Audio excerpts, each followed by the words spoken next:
So we're gonna slide over here to my man Trap Lord Ross and see exactly what's going on, man. They saying, the streets are saying that allegedly Lil Durk might have just told on everybody day one. So let's get into this content and see what's going on.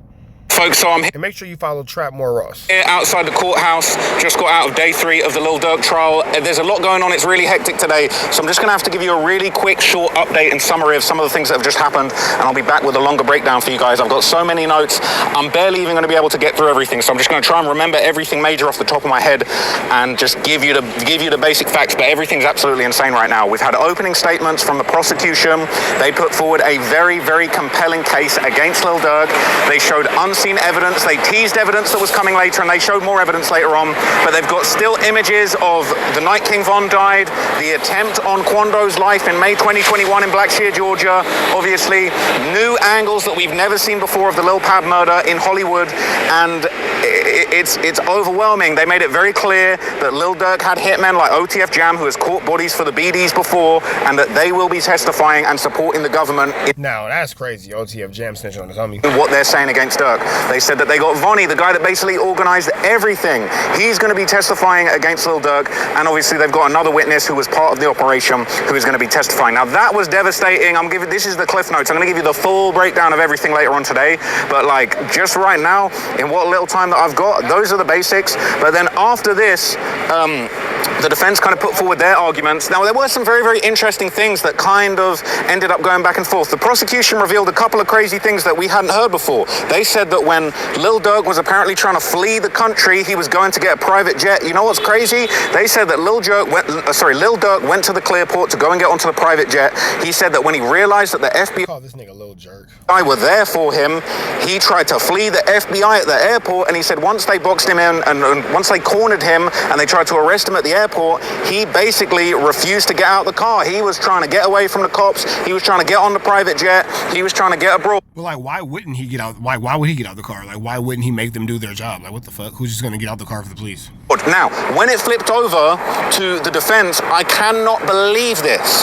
They are blaming everything on Vonyie. I don't know if it counts as telling, if the guy's already telling on you, but they're basically saying Vonyie masterminded all of this. They said that Vonyie was there when King Von died. They're saying that King Von actually said to Vonyie, why did you let them shoot me? And Vonyie was devastated. Vonyie was the one driving the Hellcat. You know that footage where King Von gets killed? Obviously, you know, Muwop's dragging him off the ground, punching Quando Rondo. They're saying Vonnie's the one that went and got the Hellcat and sped him to the hospital. They're saying that Vonyie was holding King Von in his arms, telling him I love you before he went to the hospital, and that was the last conversation they ever had. They're saying Vonyie had all the motivation. They're saying Vonyie and King Von were cousins. That's why they're calling Vonyie cuz. They're saying that Vonyie and King Von were so tight that they had shared bank accounts. It was crazy. I had never even comprehended that they might try and blame it all on Vonyie. I thought it was all street. We don't talk. It's all murder. We don't even acknowledge this is a gang. But now they're saying, yeah, this all happened. This is all a murder. Vonyie did it. They're saying Vonyie and... Damn. Now, to all the street people out there, to the people who are out there, you know, the super tough street guys, if somebody's telling on you, are you allowed to tell on them back? How does that work? Because if he's snitching on you, well, can you snitch on him? Like, how does this work? Help me understand. Yeah, they did everything. They was off on their own. We didn't have any clue. Well, that's going to be a problem because in the prosecution's opening statement, they made it very clear. They said, yeah, well, but there was a tracker in the stolen BMW that was used in the hit on Quando. It tracked the car all the way around town to Quando's hotel, to the stores that Quando was shopping at the Bathe and Ape store, to the spot where they killed him, where they tried to kill him and killed Lil Pab at the Beverly Center, to the In-N-Out Burger. They had the moving image, the actual footage of the In-N-Out Burger with everybody's faces on display. Jam, Dee, Vonyie, they're all in there with their faces bait in the In-N-Out, matching shoes, same shoes from the surveillance footage of the murder. We saw 2 different angles of the murder of Lil Pab. It was just insane. Absolutely cooked, deep fried by the looks of it. And they're saying that BMW that had the tracker in it that was stolen and used in the hit, the slider, where did it go after In-N-Out Burger? Oh, to the crib that Lil Durk was staying in. So Vonyie was in this stolen car orchestrating this whole thing and then go into the massive, beautiful Encino mansion that Lil Durk was staying in at the time. Now, that's really, really bad news. I'm not going to lie. The defense, they put on a good argument that it was all Vonyie, but it's kind of like, bruh, when we start seeing some of that other evidence, it's going to be a tall order to say that Vonyie did everything. He was off on a mission all by himself. He wasn't trying to impress Durk. They're saying that they arrested Vonyie in a luxury penthouse suite in a suite of a hotel in Chicago that he was staying at with his girlfriend. The defense are trying to say, oh, when they arrested him, they said to him, oh, you're the ringleader of this, you're the leader of this, unless you give us someone else. Now, could it be possible that the dude Vonyie is out here just working in Mally's and working in, you know, just a rogue attempt to kind of like avenge his cousin? Maybe he's kind of like a nomad in this situation, just kind of, you know, sliding and gliding in his own accord. What do y'all think? Or do y'all think that the dude Vonyie is a flu flammer, a skulldugger, and a larcener? Trying to say that that he's just putting Durk in it to try and save himself, but are they really expecting the jury to buy that Vonyie was just out here on his own orchestrating this whole thing by himself? Durk had no knowledge. He's pulling up to Durk's crib in the slider after the hit, and you're saying Durk had no knowledge? They flew out there together on the private jet together and Durk had no knowledge? I don't know if they're going to buy that, but we're going to see. We're going to have to find out. Now, that was crazy in itself. The opening statements were absolutely wild, but then we got to the really sad and harrowing stuff. There was rumors that maybe OTF Jam's going to take the stand today. I don't think that's going to happen, but here is what did happen.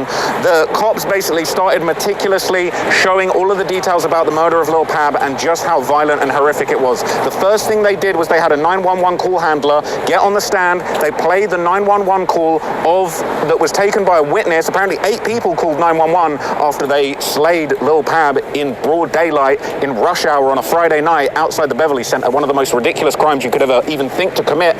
Yeah, it's a really bad place to commit that crime. Terrible place. Outside the Beverly Center, nigga. Yeah, you was in HD like 20 different ways. In addition to that, the 911 call, the woman is frantic. She's saying, oh, there's somebody's just been shot in Beverly Hills. They're being shot with machine guns. I don't want to give any of my information. I'm so scared. Somebody's hurt. They brought absolute fire, hell, and destruction onto Beverly Hills in rush hour. It's absolutely insane. It's unbelievable. So that was already off to a bad start. They then played brand new footage that we had never seen before, multiple camera angles, straight up 4K footage of the murder of Lil Pab. Now, it happened very, very quickly. What we ended up seeing was kind of very, very quick shots of these guys creeping through the alleyway. They hop out of those stolen cars, creep through the alleyway, they up their Glocks, they shoot their switches. It's all over within 2 seconds. Everybody jumps back into the car that Lil Pab was in and they speed off. That was it. But then we saw the body cam footage of the first responder that administered CPR to Lil Pab. We saw them pulling Lil Pab out of the car, and it was harrowing. It was graphic. We're hearing Lil Pab kind of moaning, taking his last breaths, and unfortunately his family was in the court during this, so it was just so heartbreaking to see. That was just, you know, obviously it was a really, really, really horrible piece of footage, much worse than what we'd seen on TMZ, you know, the famous No clip, but that clip also did capture Quando screaming no from the angle of the first responders. It was really, really messed up. Now, in addition to that makes it even worse, they then I wonder if Quando Rondo is set to testify or will show through any of this. That would be a fucking plot twist right there. The Lil Pab autopsy. The medical examiner testified that apparently Lil Pab actually was found with a bullet lodged in his heart. He had punctured his lung with a bullet that stayed in his body. He'd also been shot twice in the bicep. One went straight through, and another actually was also lodged in his bicep. It was horrible. It was graphic, and it was just really, really sad. And it really drove home the reality of this. There's a lot of people in the courtroom that have been reporting on this, and a lot of people are saying that they're, you know, loyal to the defense. They're supporting the defense. They want Durk to get off. Look, whoever did this, there needs to be justice, because this was a horrific crime. There was a grieving family in court that was suffering today. Whoever did this brought hell and destruction onto the streets of Beverly Hills outside the Beverly Center. I went to the... Now, I wonder if it would have happened in South Central, would you have been just as outraged, Mr. Trap Lord Ross? Would you have been just as upset? You feel me? Or do you only really care because it happened at the Beverly Center and you're being a little socially biased? That's just a random off-topic question, I wonder. Beverly Center to go and buy a suit the other day, and I was thinking, what on earth were people doing firing automatic guns at this location? It is actually a disgrace. So I'm trying to be impartial. I don't know. I can't give you the verdict on who did this yet, but what we're hearing is that this was a horrific crime that does need to be solved, that does need to be punished, and it looks like justice is coming. So I'll be real with you. Durk's defense, they didn't put up any arguments. They didn't put up really any cross-examination when it came to the 911 call handler. We heard from the detective that was on the scene talking about 18 shell casings. You know what was crazy? They basically said that there were bullets that were in the gas pump. They could have blown that whole thing up like goddamn GTA. It was absolutely reckless. It was absolutely outrageous, this crime. And we're hearing more and more details just about how awful just how awful the way that this went down was, and just like this wasn't something that's just going to be swept under the rug. This wasn't, oh, we caught an op in Southside Chicago and no one's going to know about it. This was straight up a gangland slaying in one of the busiest, most iconic tourist districts in Hollywood in the middle of rush hour on a Friday night. It was just an unbelievable crime, and it seems like whoever did it might have been very sloppy. They're talking about they got footage of them going in and out of the In-N-Out burger after the hit. They're wearing the same shoes as the surveillance footage of the hit. Like, they got their faces out at In-N-Out. They're wearing ski masks on the hit, but they got the same shoes on. I really can't believe it. So look, I'm not going to say Durk's cooked. I'm not going to say Durk's taking a W, but the prosecution are coming in very, very strong.